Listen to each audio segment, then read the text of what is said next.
Il y a trois types d'entreprises aujourd'hui. Il y en a qui ont complètement passé le cap du nouveau web et qui sont directement là-bas, qui ont même quasiment plus de site à Internet. Il y a des sites qui ont compris que ça allait se passer là-bas. Donc elles conservent pour le moment leur site institutionnel. Et elles envoient des flèches partout. Elles font du test and learn. Donc on va voir comment ça se passe. On va voir où on peut construire une communauté. Et puis on prendra ce qu'il y a de bon et on retirera ce qu'il y a de mauvais, parce qu'il y a quand même des mauvais côtés au web social. Et puis il y a des entreprises qui n'ont pas encore compris et qui n'y sont pas du tout. Je crois que toutes les démarches sont... je pense que celles qui n'ont pas compris et qui n'y sont pas du tout, ça va être très dur. Je pense que celles-là, celles qui sont encore en train de défendre leur précaré classique, je ne vois pas très bien comment elles vont faire la mue. Il y a celles qui sont engagées, mais qui ont préservé, parce qu'ils ne peuvent pas tuer tous leurs anciens clients pour dire je vais en attraper de nouveau et c'est les jeunes geeks qui m'intéressent et les papis de 70 ans qui m'affichent. Donc, parce que je ne suis pas sûr de capter les nouveaux, mais je suis peut-être sûr de me supprimer tous les anciens. Et donc, il y a des entreprises qui vont essayer de jouer sur les deux tableaux. Et du coup, quelle est leur personnalité, quelle est leur image de marque, quel est leur positionnement? On va dire que toutes les boîtes installées... Il faut une personnalité en ce moment. Bah oui.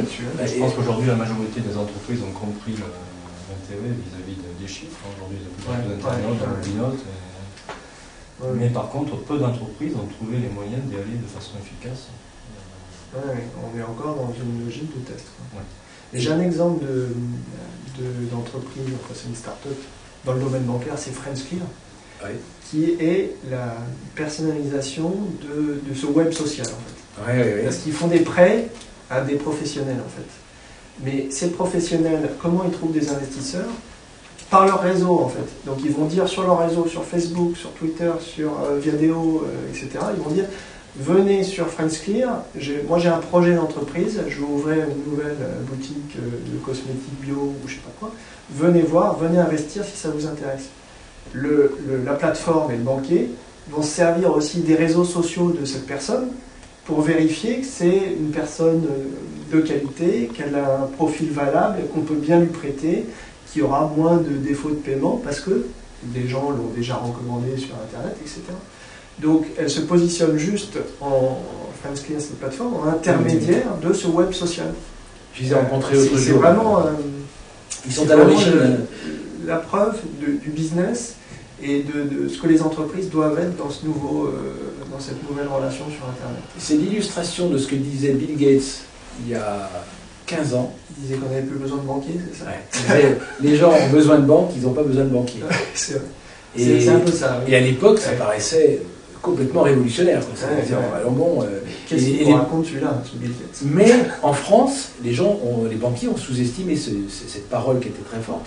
Alors qu'il y avait une étude qui était sortie au même moment aux États-Unis. Ils avaient interrogé les 100 premiers directeurs de banques américaines en leur demandant quel est pour vous l'allié impossible.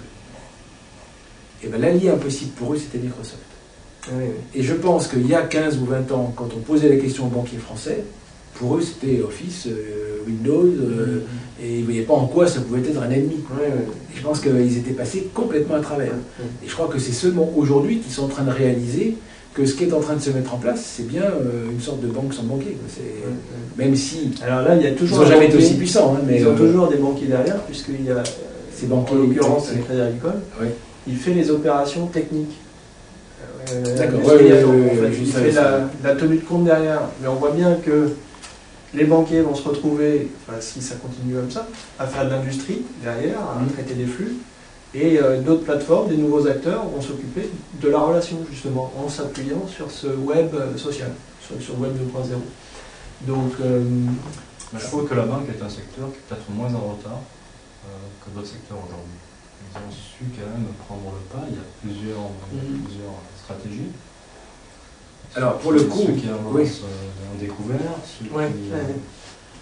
En fait, il y a des stratégies. On a reçu sur Cher Client il y a quelques temps les gens de Ma Banque. Donc eux, c'est Crédit Mutuel. Non, c'est Banque Populaire avec MAF, MMA, etc.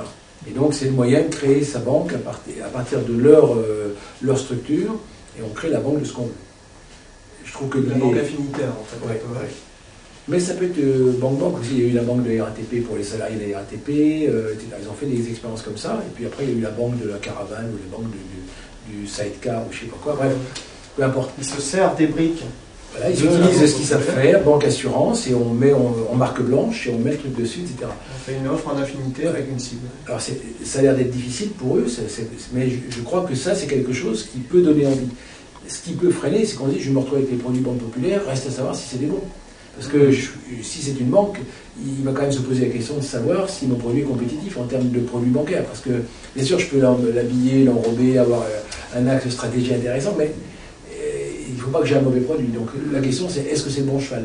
Mais l'idée est bonne en tout cas. Je trouve que le fait de dire j'ai pas à me passer toutes les paperasses, les accréditations, etc. Et je vais directement dans le vif du sujet qui est la relation client. L'erreur qu'ils sont peut-être en train de commettre, j'en sais rien, c'est qu'il fournissent aussi la relation client qui va avec.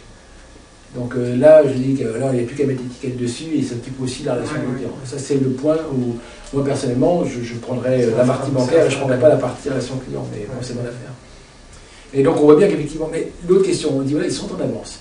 Ils ont de l'argent. Tu penses vraiment qu'ils sont en avance Ils sont en avance sur la maîtrise des technologies, sur les expérimentations. À quels autres secteurs Je prends la distribution aujourd'hui par exemple. Ils sont en retard là-dessus. La distribution, tu prends la grande distribution. Je pense que la grande distribution est en retard par rapport au bancaire. Quelques mois. Quelques mois de retard. Mais ils ont quand même. même. Très vite aujourd'hui. Tu dis Les choses vont très vite. Oui, les choses vont très vite, ils peuvent rattraper.